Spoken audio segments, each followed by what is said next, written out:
Проектираниот буџет за 2022 е промашен, реагираат од ВМРО-ДПМН. Со прекројувањето на државната каса за доцнето се кратат 200 милиони евра непродуктивни трошоци, кои наместо за стабилизација на економијата биле проектирани за луксус. Со ребалансот добивме и 95 милиони евра помалку за капитални инвестиции, а од проектираната третина за капитално инвестирање за првото тромесечје од годината, реализирана е само една половина. Вистинските непродуктивни трошоци лежат во одржувањето веб страни на Министерството за политички систем, во ставката за перење на коли на одредени министерства кои што се, и тоа како големи, за кои што имаме исто од оваа говорница говорено, за пиењето и плаќањето на над 1200 кафиња дневно.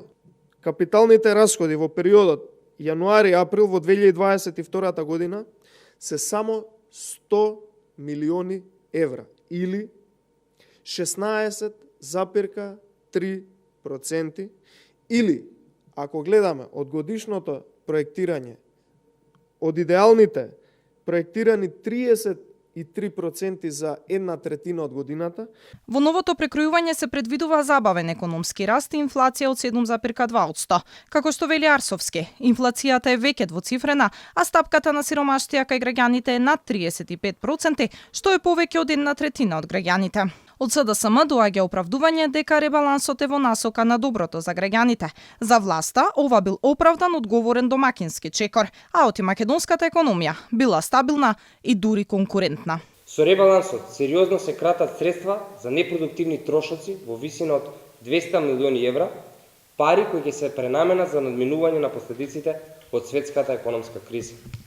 Она што е важно во овој ребаланс е тоа што секоја пренамена на средствата е во насока на поголема заштита на животниот стандард на граѓаните, особено ранливите категории, финансиска поддршка на ликвидноста на компаниите и повеќе субвенции за земјоделците со цел зголемено производство на храна. Ребалансот на буџетот го разбуди револтот и кај синдикатите. Од ССМ велат дека во ваквата државна каса не гледаат пари за линеарното зголемување на платите на вработените во јавниот сектор од 2800 денари и побараа итна средба со владата.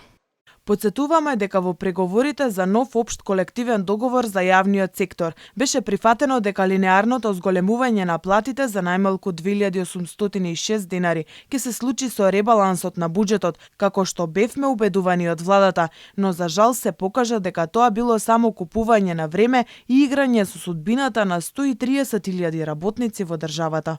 Од власта пак ја искористија можноста уште еднаш да се пофалат со зголемување на минималната плата, а за растот на платите согласно минималната во сите сектори, повторно упатија само ветување дека ќе биде.